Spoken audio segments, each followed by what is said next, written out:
What's going on, guys? It's Brandon back here again today for another series review. This is my first video back since I've been back from my little siesta to Florida, a little event I had to go to there. But we are back. 4 consecutive videos I'm about to film. 3 I think will be up today. Yeah, 3 have to be up today. The last one will be up tomorrow, and that will be the Dallas-Edmonton series preview since that series starts tomorrow, and I want to spread out these videos as much as I can. Dallas and Winnipeg series. Winnipeg's going to have some questions. Dallas proves that you can end the season 0-8 and still go on a heater in the playoffs.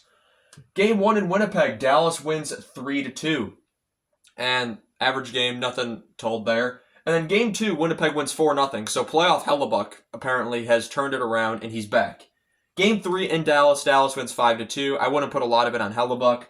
But Game 4, Dallas wins 3-1. And so they're up 3-1 in the series going back to Winnipeg, where Hellebuck shuts the door again for his second shutout of the series.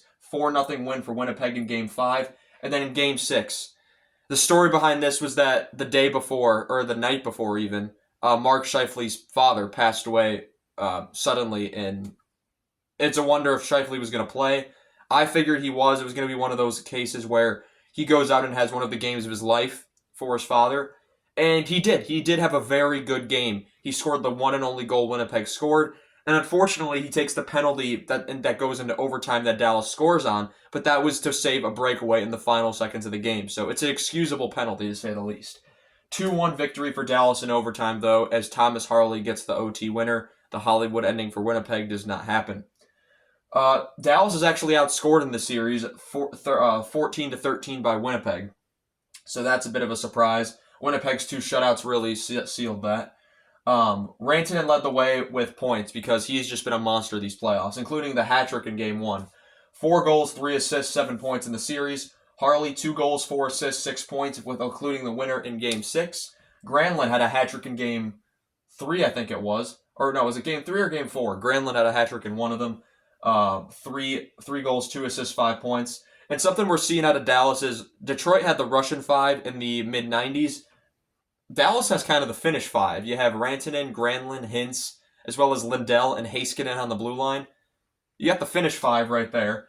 Steele, 1 goal, 3 assists, 4 points, and Hintz, 1 goal, 2 assists, 3 points. So 3 of those 5 guys, all the forwards from the Finnish 5, all getting on the top scorers. Ehlers leads the way in what could be his final game as a Winnipeg Jet. We don't know. 5 goals, 1 assist, 6 points. Great series out of Ehlers. Scheifele, 3 goals, 2 assists, 5 points, and an emotional series for him for sure. Kyle Connor, 1 goal, 4 assists, 5 points. Velarde, 1 goal, 3 assists, 4 points. Niederreiter, 2 goals, 1 assist, 3 points. And Morrissey, no goals, 3 assists, 3 points. Ottinger goes 4-2 with a 2.02 goals against average, 929 save percentage. And that includes getting shut out twice in these 2 games. So he had a fantastic series all around. Playoff Ottinger is a goaltender that I said I would never bet against, and this is why. Hellebuck, not great, but definitely 1,000 times better than he was against Colorado. This time, it wasn't that they were winning despite Hellebuck. Now they were winning games that Hellebuck was playing relatively well. Not as well as he could have been, but still well. 2 and 4 with a 2.20 goals against average and a 905 save percentage. Yeah, but the President's Trophy winners are now out. The 2013 Hawks, still the last team to ever win the Stanley Cup and the President's Trophy. That was 12 years ago now.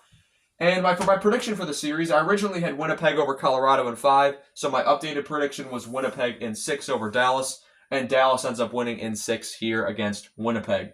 So, yeah, Dallas is for the 3rd straight year in the conference final, and that would be 4 times in the last, since 2020, so the last 6 seasons. So they're kind of on a run that Chicago was on. Chicago made it in 2010, 13, 14, 15. Dallas made it in 2020, 23, 24, and now 25. So the only difference is Dallas doesn't have the cups to show for it. Anyway, guys, I want to thank you all so much for watching this video, and I shall see you all in the next one. Have a good one.